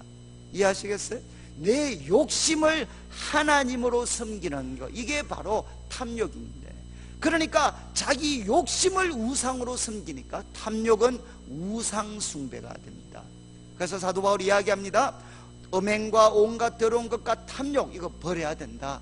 그리고 이제 4절에는 누추함, 어리석은 말, 그리고 희롱의 말. 여러분, 오늘날 우리 뭐 성희롱이나 이런 말들, 갑질 언어라든가 다 바로 이 말입니다. 지금 누추함, 정말 누추한 저질스러운 그런 말들, 그리고 또 어리석은 말들, 그리고 희롱의 말들, 이거 마땅하지 않다. 남의 인격을 무너뜨리는, 희롱하는 그런 말은 마땅하지 않다. 대신 뭐라고 했습니까? 감사하는 말을 해라. 그리고 이제 5절과 6절은 뭔가 하면 바로 이런 음행과 온갖 더러운 것과 탐욕, 남의 인격을 깨트리고 그리고 남을 희롱하는 이 언어들, 이런 언어들에 사로잡혀서 살아가면 5절 말씀, 너희도 정녕 이것을 아는데 음행하는 자, 더러운 자, 탐하는 자, 곧 우상 숭배자는 뭐라고 했습니까? 그리스도와 하나님 나라에서 기업을 얻지 못한다. 다른 말로 하면 천국 못 간다는 것. 이거는 이런 잘못을 한 번이라도 범하면 못 간다는 게 아닙니다. 이것이 그 사람의 삶의 습관이 되어 있을 때, 음행과 더러운 것과 탐욕, 그리고 이런 남을 희롱하는 이런 언어가 그 사람의 삶의 습관이 되어 있는 사람, 그 사람의 삶의 방식이 되어져 있는 사람은, 그 사람은 하나님과 상관없는 자입니다. 그 사람은 하나님 나라를 유업으로 얻지 못하고, 6절을 보시면 누구든지 헛된 말로 너를 속이지 마라. 바로 이런 행동 때문에 잘 보십시오. 하나님의 진노가 불순종의 아들들에게 임합니다. 여러분, 음행과 온갖 더러운 것과 탐욕과 남을 희롱하고 남을 비웃는 언어, 거기에는 무엇이 따라오느냐? 하나님의 진노가 따라오게 된다는 겁니다. 자, 그래서 이제 7절 말씀에 지금까지 이야기의 결론을 내립니다. 그러므로 그들과 함께하는 자가 되지 마라. 함께하는 그들은 누구죠? 음행과 온갖 더러운 것과 탐욕, 그리고 저질적인 언어에 사로잡혀서 살아가는, 그래서 하나님의 진노를 받을 수밖에 없는 그들과 함께하지 마라. 그리고 이제 8절 말씀, 이제는 이렇게 이야기합니다. 너희가 전에는 어두움이었다. 바로 앞에서 언급했던 삶이 어둠의 삶이었죠. 하나님과 상관없는 이 어둠에 속해 있었는데 이제는 주 안에서 뭐라고 했습니까? 너희는 빛이다. 여러분 믿으시나요? 우리는 세상의 빛이신 주님과 관계를 회복했습니다. 그래서 우리는 무엇이 되었느냐? 빛이신 주님 안에서 우리는 빛이 되었습니다. 그래서 이제 사도 바울은 이야기합니다. 빛이기 때문에 우리는 어떻게 살아야 되느냐? 빛의 자녀들처럼 행해야 된다. 여러분, 이제 우리는 하나님을 본받는 자가 돼야 되고 예수님처럼 사랑 안에서 걸어가야 되는데, 그러려면 먼저 피하고 버릴 것이 있습니다. 음행과 온갖 더러운 것과 탐욕과 저질적인 언어는 버려야 돼. 그리고 이제 두 번째, 우리는 누구냐? 주 안에서 빛이기 때문에 우리는 어떻게 살아가야 되느냐? 빛의 열매를 맺으면서 빛의 자녀들처럼 살아가야 됩니다. 그런데 19절을 보시죠. 빛의 열매는 세 가지라는 겁니다. 모든 착함과 의로움과 진실함에 있느니라. 여러분, 빛의 열매를 사도 바울은 세 가지로 요약을 했어요. 첫 번째는 의로움은 무엇이냐? 하나님이 정하신 바른 관계입니다. 하나님이 정하신 바른 관계가 바로 의로움입니다. 의로움. 그리고 이제 선함은 무엇이냐? 선함은 다른 사람의 마음, 다른 사람의 감정, 다른 사람의 감정과 마음을 만족시켜주는, 그 만족시켜주는 말과 행동이 뭔가 하면 바로 선함입니다. 선함. 여러분, 이제 우리가 말을 하나 해도, 행동을 하나 해도 정말 다른 사람의 마음과 생각을 너무너무 기쁘게 해주는, 그게 뭔가 하면 선한 거죠. 선한 것. 그리고 세 번째는 무엇이냐? 진리입니다. 진리.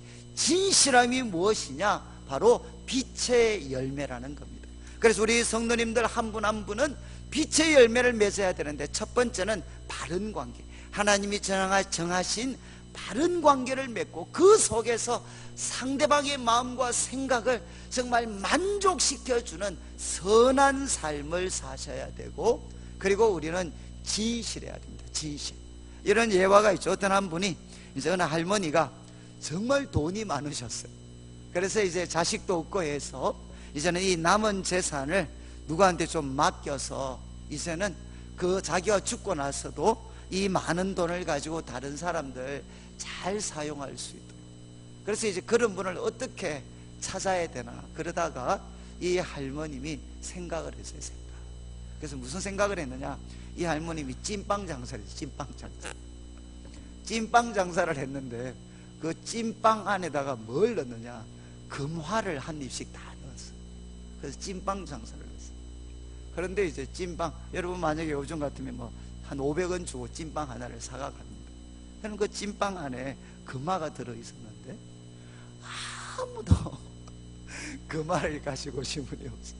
아니, 할머니, 내가 지금 1,000원 주고 빵 하나 사서 먹는데 이 안에 금화가 들어있어서, 이거 아무래도 잘못된 것 같아서 이거 내가 가져왔습니다. 한 사람도 없었어요. 근데 이제 한 젊은이가 정말 이렇게 하루 가져왔어요. 할머니, 이거 내가 찐빵 먹는데 뭐가 잘못된 것 같습니다. 아니, 여기 왜 금화가 있습니까? 그래서 내가 돌려드리려고 왔습니다. 그랬을 때 이제 할머님이, 야, 내가 그렇게 찾으려고 했던 사람이 이제야 나타나구나. 여러분, 이건 좀 극단적인 예지만, 여러분, 세상 사람들은 우리 그리스도인들에게 무엇을 보기를 원하느냐? 참 의롭게 살아가, 그리고 참 우리 그리스도인 선한, 참 그 사람들의 말과 행동을 들으면 내 마음에 그냥 너무 쏙 들고, 참 나를 정말 배려해주고 만족하게 해주는 선한, 그런 선함. 그리고 또 무엇이 있습니까? 진실함. 참 저 사람은 믿을 수가 있구나. 이게 뭔가 하면 바로 빛의 열매라는 것입니다. 빛의 열매. 그래서 사도 바울은 우리에게 두 번째, 빛의 열매를 맺어라. 그런데 빛의 열매를 맺으려면 9절, 그것은 주를 기쁘시게 할 것이 무엇인가 시험하여 봐라. 이건 제가 나중에 마지막으로 설명을 드릴 텐데, 이 빛의 열매는 단번에 맺히는 게 아닙니다.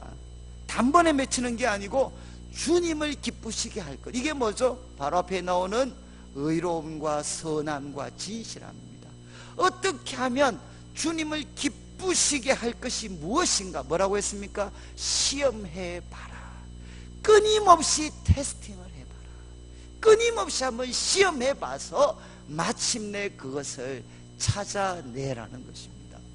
여러분, 이제 우리 그리스도인들은 제가 좀 정리를 하겠는데, 첫 번째는 하나님을 본받는 자가 되고, 예수님처럼 사랑 가운데 걸어가셔야 돼요. 근데 그렇게 하려면 먼저 우리가 버릴 것이 있습니다. 음행과 더러운 것과 탐욕과 그리고 희롱하는 말을 우리는 버려야 됩니다. 어둠의 일에 참여하면 안 되죠. 그리고 두 번째는 우리는 빛의 아들들입니다. 빛의 자녀들입니다.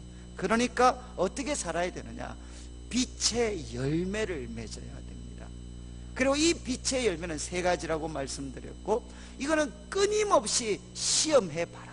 정말 이 상황에서 주님을 기쁘시게 할 것이 무엇인지 계속해서 시행착오를 겪으면서라도 한번 시험해 봐라.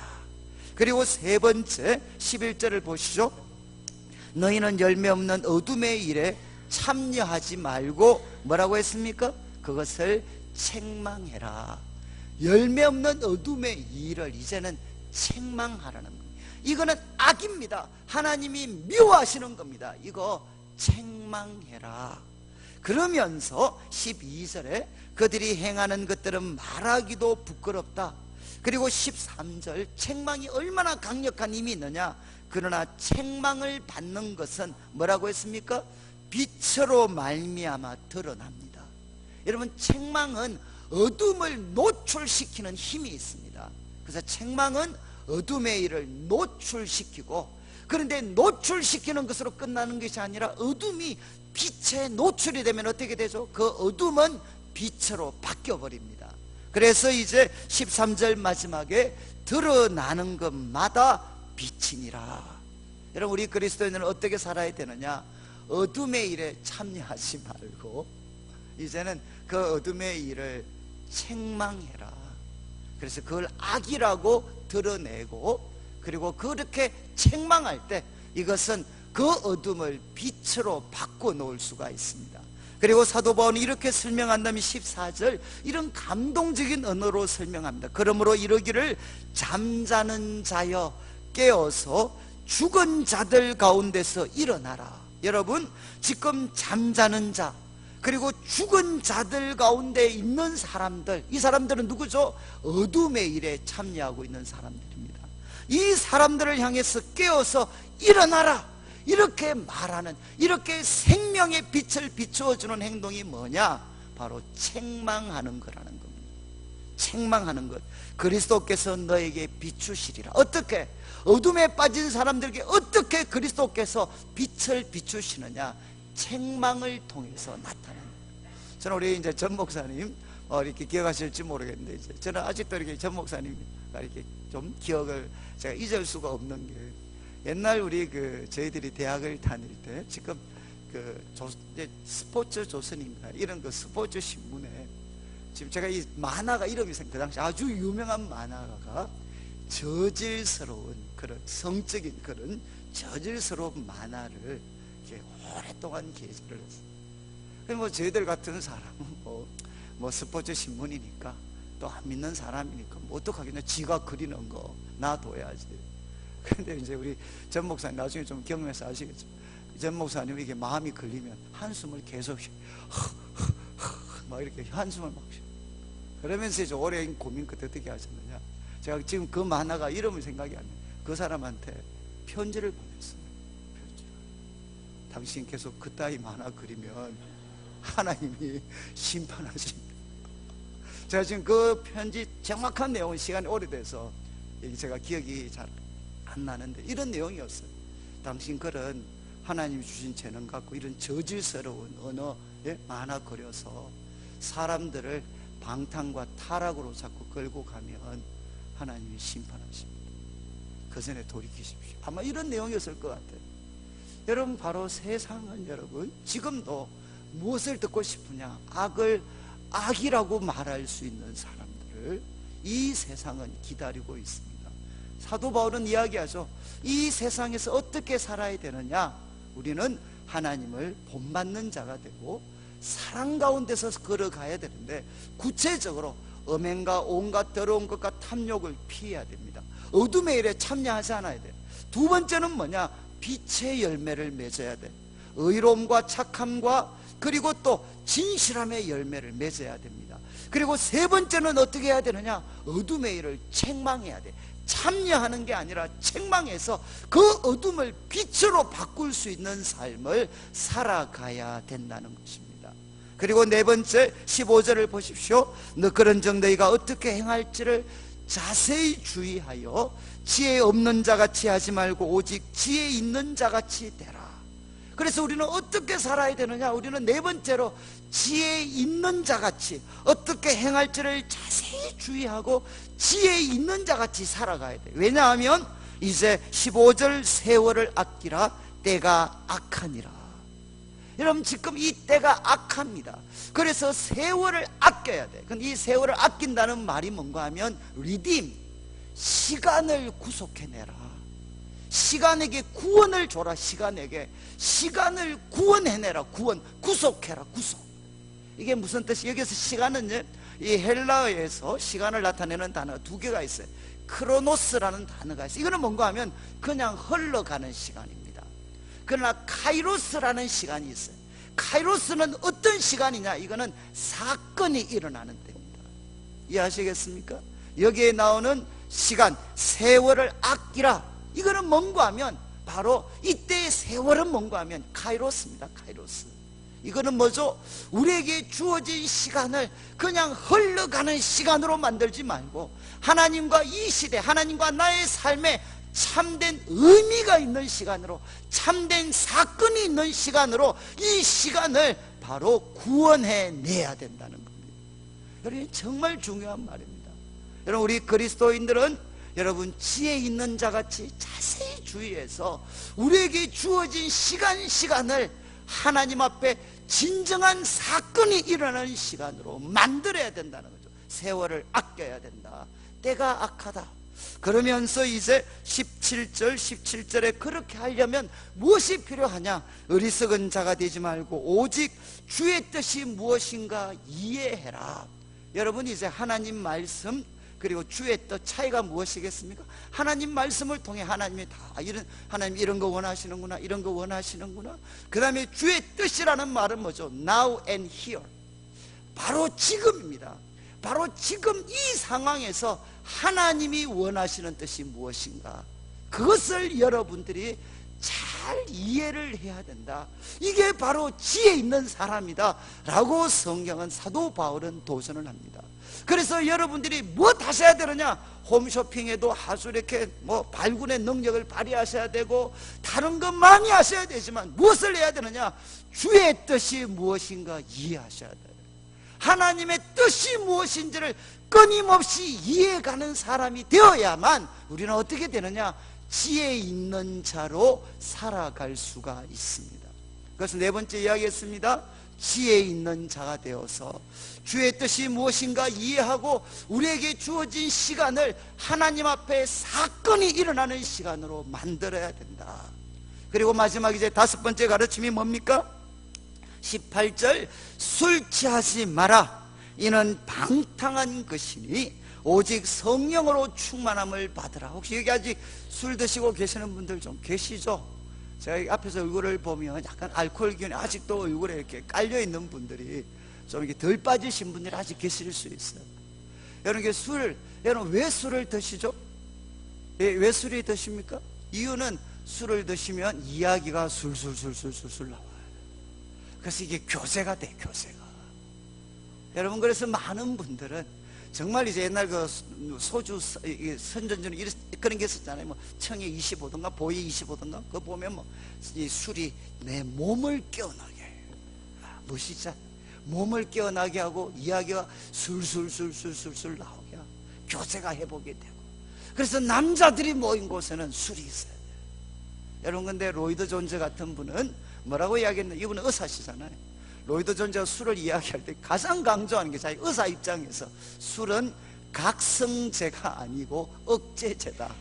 로이드 존즈가 가장 강조하는 거예요. 의사로서. 이 무슨 뜻이죠? 술은 각성제, 우리들의 몸을 깨어나게 하는 각성제가 아니고 억제제다. 억제제. 중추신경의 기능을 억제시킨다는 거예요. 그래서 왜 이 술을 마시면 이야기가 술술 나오느냐? 그 이유는 각성되어서가 아니라 중추신경의 기능을 억제시켜 버려가지고 정상적인 상황이라면 해서는 안 되는 말과 행동을 술이 들어가면 하게 된다는 것입니다. 이해하시겠어요? 그래서 로이드 존즈가 강조하는 술은 각성제가 아니고 억제제입니다. 그러면 또 많은 분들이 목사님 저는 술이 워낙 세가지고 아무리 먹어도 저는 안 취하고 절대 실수하지 않습니다. 여러분들 기억하십시오. 맞아요. 여러분들 술 드신다고 실수하는 건 아닌데 우리 인생의 결정적인 실수의 현장에는 언제나 술이 있습니다. 이해하시겠어요? 왜 우리가 청년들 보고 술을 마시지 말라고 하느냐? 마실 때마다 실수하기 때문에 마시지 말라는 게 아니라 우리 인생에 지울 수 없는 아픔을 줄 수 있는 그런 실수, 그런 잘못에는 언제나 무엇이 따라오느냐? 술이 거기에 있습니다. 그 한 번의 실수를 막아주기 위해서 우리는 뭐라고 도전하느냐? 술 취하지 말라고 하는 거죠. 이해하시겠어요? 그러니까 웬만하면 이렇게 이제 안 드시는 게 좋아요. 안 드시는 게. 그래서 기도하시면 술 먹으면 바로 오바이트 할 수 있도록 그냥 계속 기도하셔요. 술 드시면 하나님 이거 먹고 하나님 저를 라신인으로 만들어주셔서 술을 보는 순간 우액할 수 있도록 도와주십시오. 여러분 이제 술 취하지 마라. 그 다음 뭐라고 했습니까? 이는 방탕한 것이니 성령의 충만함을 받아라. 술에 취하지 말고 성령의 충만함을 받아라. 이거는 계속이고 현재고 수동태입니다. 명령입니다. 성령의 충만함을 받아라. 그러면 어떻게 됩니까? 네 가지. 시와 찬송과 신령한 노래들로 서로 화답합니다. 성도들 사이에 거룩한 교제가 회복이 돼.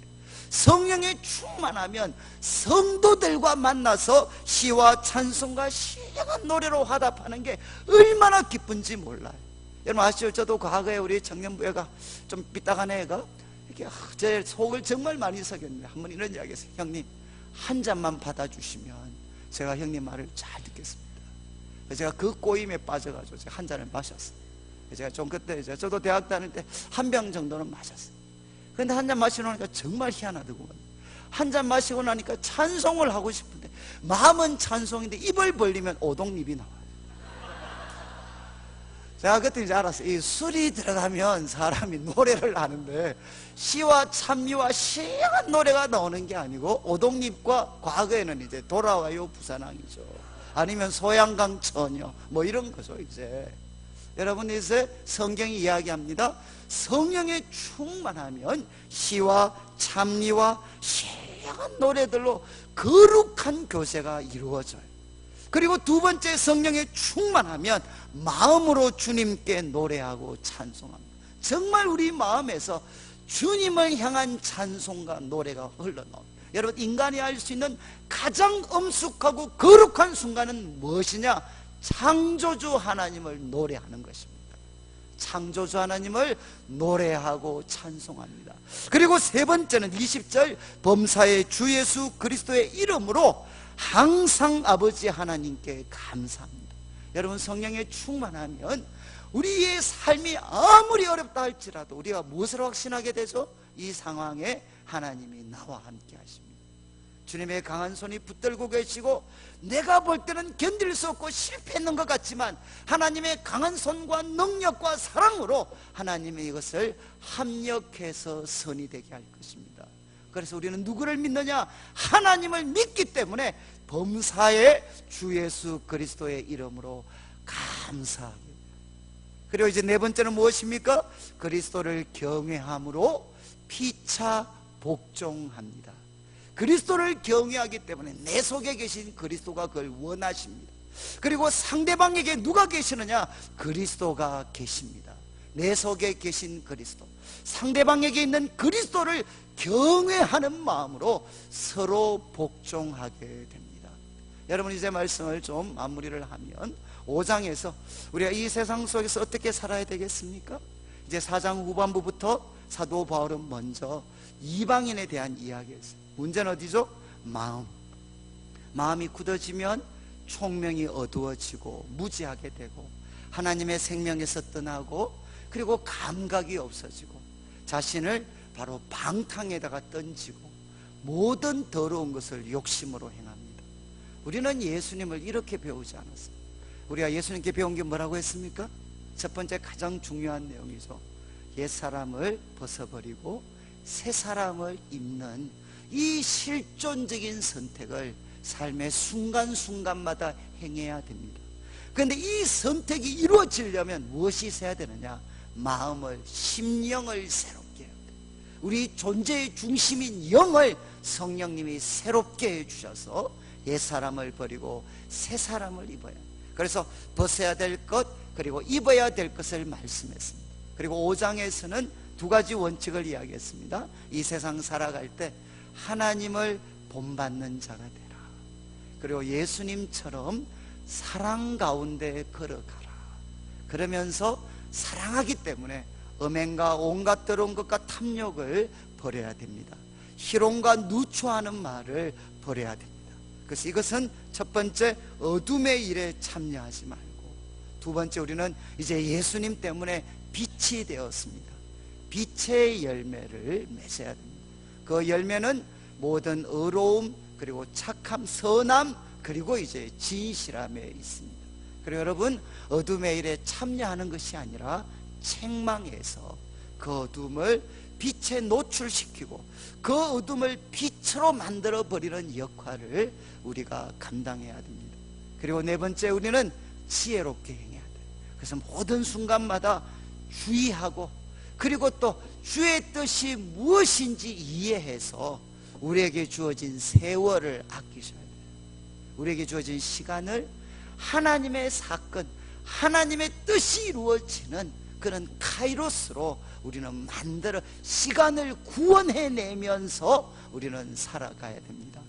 그리고 이제 사도 바울은 마지막으로 성령에 술 취하지 말고 성령에 충만해서 뭐 하셔야 되죠? 성도들과 신령하고 거룩한 교제를 나누고 주님을 향해 찬양과 예배를 드리고, 그리고 이제 우리가 범사에 주 예수 그리스도의 이름으로 감사하고, 여러분 그리스도를 경외하기 때문에 피차 복종해야 됩니다. 그리고 뒤에 나오는 거는 여러분 아내들, 아내는 뭐 해야 됩니까? 잘 복종하셔야 돼요. 주 안에서 복종하셔야 돼요. 뭐 너무너무 이렇게 막 속상하시겠지만 별로 억울해 하실 건 없는 거는, 여자분은 몇 절로 끝나죠? 3절로 끝납니다. 주 안에 남편에게 복종해라. 남편은 몇 절 나온 줄 아세요? 9절 나와요. 이거는 뭐죠? 한마디로 남편은 뭐 하라고 했습니까? 바로 예수님처럼 아내를 사랑해. 근데 예수님 어떻게 하셨죠? 죽으셨어요. 그러니까 남편은 어떻게 해야 되느냐? 아내를 위해서 죽으라는 것입니다. 아무도 아멘을 안 하시죠. 여자분들 아멘. 남편이 죽어야 돼요. 남편이. 우리 유교에서는 여자가 죽으라고 그랬는데 성경은 남편이 죽으라고 그랬어요. 그래서 예수님이 죽으셔서 어떻게 되죠? 우리같이 험도 티도 많던 우리들이 티나 주름 잡힌 것 하나도 없이 거룩하고 영광스러운 사람이 되게 하셨습니다. 그래서 남편은 뭐 해야 되죠? 아내를 위해서 죽어가지고 아내를 바로 거룩하고 흠이 없고 영광스러운 사람이 되도록 아내를 잘 사랑으로 섬겨야 된다는 거죠. 그래서 누가 죽어야 된다 그랬어요? 남편이 죽으셔야 돼요. 남편이. 이해하시겠죠? 그리고 이제 부모님들, 여러분 자녀들을 보고 부모님 순종하라 그랬잖아요. 부모님에게 정당히 해야 될 의무를 다하셔야 돼요. 제가 참 교회에서 제일 씁쓸할 때가 뭐냐, 교회에서 정말 뭐 잘하시는 것 같은데 그 시부모님이나 양쪽 어르신들이 정말 불만이 많으시더라고요. 또 반대 경우가 더 많죠. 그런데 여러분, 이제 부모님들 잘 섬겨야 되는데 그 다음 중요한 게, 여러분 부모는 자식들에게 어떻게 해야 되죠? 뭐라고 되어 있습니까? 내 부모를 공경하라 그랬잖아요. 자녀들아. 그 다음은 뭡니까? 자녀들, 부모들 보고 뭐라고 했어요? 아비들아, 내 자녀를 노엽게 하지 마라. 이것도 정말 충격적인 말이죠. 앞에는 부모라 그랬는데 내 자녀를 노엽게 하지 마라. 누구한테 명령했습니까? 아비들아. 그리고 노엽게 하지 말고 주의 교양과 훈계로 양육해라. 누구한테 하라고 했어요? 아비들아. 여러분 전부 다 집에 가면 우리 한국교회는 대부분 자녀들에게 주의 교양과 훈계로 양육하는 건 누구 역할입니까? 엄마 몫이고, 아버지는 돈 대주고, 여러분, 근데 성경 그렇게 되어 있잖아요. 아비들아 자녀를 노엽게 하지 마라. 여러분, 우리가 청년들한테 조사하면, 자녀들한테 한번 조사해 보십시오. 언제 자녀들이 분노할까요? 제가 세 가지만 소개합니다. 언제 자녀들이 분노하느냐? 아버지가 꼭 있어야 될 때 없어요. 이게 자녀들이 분노할 때입니다. 항상 있으라는 게 아닙니다. 그래도 자녀들이 생각할 때 이때는 아버지가 계셔야 돼, 그 자리에. 그런데 돈 번다고 아버지가 안 계셔요. 그리고 두 번째가 언제냐? 언제 애들이 분노하느냐? 아버지한테 한 방 맞아요. 얼마든지 맞을 수 있는데 바르게 바른 기준을 가지고 일관되게 맞으면 안 아파요. 근데 어떤 때냐? 아니, 아버지가 오늘 이 술이 한잔하고 오셨어요. 그래서 애가 정말 이렇게 아버지한테 뭐 어떤 하나의 행동을 했는데 아버지가 야, 내 아들 그러면서 5만 원짜리 하나 줬어요. 근데 그 다음에 똑같이 또 술 취해가 들어오셨어요. 이제 5만 원 벌었던 기억이 있으니까 똑같은 행동을 했어요. 근데 아버지가 기싸대기를 때렸어요. 이게 뭡니까? 애들이 그때 알아요. 우리 아버지는 나를 원칙을 갖고 대하지 않고 자기 기분대로 대한다는 걸 압니다. 그러면 애들이 분노해요. 그래서 애들은 우리 한국교회, 우리 한국 사회 많은 자녀들은 가정에서 의로운 기준을 배우는 게 아니고 눈치 보는 것부터 배워요. 이때 분노해. 그리고 세 번째, 언제 자식들이 분노하느냐? 부모들이 서로 사랑하지 않아요. 그때 가장 분노해요. 왜 그렇습니까? 반쪽 사랑하지 않는 그 상대방, 그 모습이 누구 모습이죠? 자기가 거기서 났잖아요. 서로가 욕할 때 애들은 뭐냐? 둘이 싸우는 것으로 끝나지 않고 자기 존재가 부정된다는 걸 느껴요. 서로 사랑하지 않을 때 애들은 분노합니다. 여러분, 주의 교양과 훈계로 양육해라. 누구한테 가르쳤죠? 아비들이 아니라 아버지들이 해야 돼. 아버지들이. 말씀이 삶이 되는 삶은 엄마가 가르치는 게 아니라 아버지가 가르쳐 줘야 돼. 그래야 어떻게 됩니까? 가정이 아름답게 회복될 수 있습니다. 그래서 여러분, 왜 말라기에 회복의 때가 되면 뭐죠? 아비의 마음이 자식들에게 돌아와요. 당연한 거 아닌가? 여러분 마음이 누구한테 있어요? 자식들에게 있지 않나요? 그러나 이 세상이 세속주의에 빠지게 되면, 돈과 쾌락에 빠지게 되면 부모들의 마음이, 아버지의 마음이 자식이 아니라 돈과 성공에 향해 가 있다는 겁니다. 그런데 바로 주님이 임하시는 새로운 날이 오면, 영적인 회복의 때가 오면, 그때 일어나는 일이 아버지가 자식들에게 돌아오고 자식들의 마음이 아버지에게 돌아가게 돼요. 그래서 먼저 가정의 회복이 일어나게 됩니다. 이게 부흥의 출발점이 돼요. 그래서 여러분, 부모와 자식, 그리고 종과 상전, 여러분 참 종들은 어떻게 해야 됩니까? 눈가림만 하지 말고 죽게 하듯이 해라. 이게 원칙이죠. 무슨 일을 하든지 마음을 다하여 죽게 하듯 하고 눈가림으로 하지 마라. 그리고 여러분, 종들은, 상전들은 어떻게 해야 됩니까? 요즘 이게 번역을, 개역에서는 정말 실감나게 번역했는데 개역 개정으로 오면서 좀 바꿨어요. 여러분, 옛날 개역 성경은 뭐냐? 상전들아, 너희 종들에게 공갈치지 마라, 이렇게 되어 있어요. 공갈치지 마라. 그런데 이제 개역은 위협하지 마라, 이렇게 바꿨죠. 여러분, 그러면서 뭐라고 이야기합니까? 바로 너희의 상전이 하늘 위에 계신다. 그래서 그 하늘 위에 계시는 너희 상전이 바로 원하시는 대로 그 종들을 잘 대해야 된다는 거예요. 저는 이제 오늘 말씀을 마무리하면서 우리 성도님들 한 분 한 분이 여러분 부르심에 합당하게 행해서 교회 속에서는 하나됨을 지키고 주님이 주신 은사를 가지고 정말 교회를 잘 섬기시는 그런 교회가 되고, 그리고 세상에 나가서는 우리 마음을 새롭게 함으로 변화를 받아서 옛사람 벗어버리고 새사람을 입는 이런 실존적인 선택을 하면서 살아가시고, 우리는 하나님을 본받는 자가 되고 사랑 안에 걸어가는 자가 되셔서 어둠의 일을 참여하지 말고 빛의 열매를 맺고 어둠을 책망하고 나아가서 지혜 있는 자가 되어 주의 뜻이 무엇인지 이해해서 시간을 구원해내는 삶을 살아가고 성령에 충만해서 여러분들의 삶에 거룩한 교제, 거룩한 예배, 감사가 넘치는 승리의 삶, 그리고 모든 관계가 주를 경외함으로 서로에게 복종하여서 여러분의 모든 관계가 주님이 원하시는 아름답고 의로운 관계로 회복되어져서 하나님께 영광이 되고 세상을 거룩하게 하는 우리 성도님들의 삶이 되시기를 주님의 이름으로 축원합니다. 우리 같이 한번 말씀 기억하면서 같이 한번 우리 기도를 드리면 좋겠는데, 오늘 말씀 하나님, 우리는 부르심을 받은 일에 합당하게 행할 수 있도록 해주시되 교회를 바르게 섬기고 이 세상 속에서 하나님을 본받는 자 사랑 가운데 걸어가며 성령에 충만할 수 있도록 도와주셔서 우리 가정과 일터에 참된 회복이 있고 우리 교회가 섬기는 교회가 정말 주님의 충만하심을 힘입어서 이 세상을 충만하게 하는 거룩하고 살아있는 교회로 우리를 세워주시옵소서. 우리 합심해서 같이 한번 말씀, 목사님 나오실 때까지 같이 기도드리겠습니다.